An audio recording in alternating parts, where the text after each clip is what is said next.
Okay, hello, welcome back. So I'm just going to do a quick book review on Jocko Willink and Leif Babin's Extreme Ownership. Now, this is a really popular book. It took me a little while to get round to it. I listened to the audio version on Audible. I didn't read this one.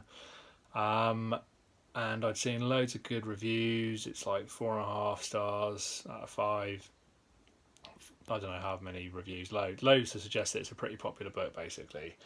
Seen a lot of stuff by Jocko online on YouTube with like Joe Rogan. He's got his own. Was it Joe Rogan? I think he did Joe Rogan. He's done his own podcast as well.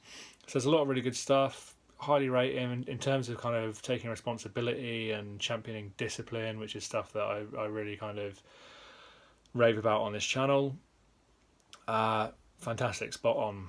But this book, found it really boring, to be completely honest. This is probably the first kind of negative review I've done in quite a while. I often tend to avoid reviewing books that I don't particularly enjoy because I sort of feel like it's a bit of a waste of time, but I like to make sure I tell you which stuff. I don't want to say to avoid, I don't want to say which stuff to avoid because it probably, to a lot of people, this book will be worthwhile.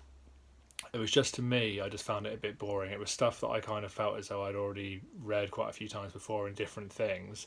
And that's fine because quite often when you read stuff, it will kind of, it's good to read something else that kind of repeats it to a certain extent from a different point of view, I suppose. But it just felt like he was just hammering home the same point. And I found the stories quite boring as well, which is unusual for me because I love Navy SEAL type books. I find them really good. I think they're really good for personal development. You know, Navy SEAL is the epitome of kind of discipline, self-discipline and hard work and all those sorts of things. So I'm not quite sure why I found it so dull. I just did. Maybe I was in the wrong space at the time to take it in. Maybe if I come back to it, I'll enjoy it more. But personally, I just found it boring.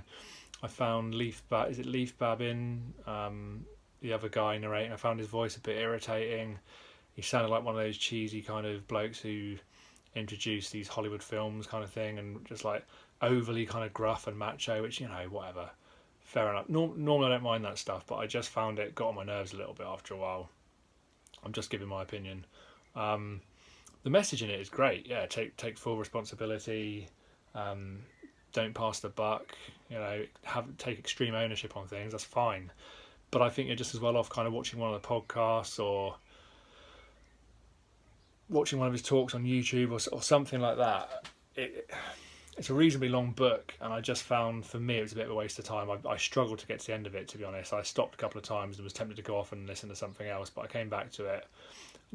There are bits that are interesting in it, don't get me wrong, and like I say, the overall message is really important, and people would do really well, particularly within companies, sort of management teams and stuff, to take the advice. They absolutely would, and I can see why they're doing well in terms of consultancy and stuff. But it just felt a bit gimmicky to me. It's like, we're ex Navy SEALs, so therefore that's going to get us in through the door. And obviously, don't get me wrong, like, to be a Navy SEAL is incredibly difficult. It's huge respect to all that, but I just kind of felt I just didn't take a lot from the book overall. So yeah, for me, my recommend I can't even speak now. That's how good I am.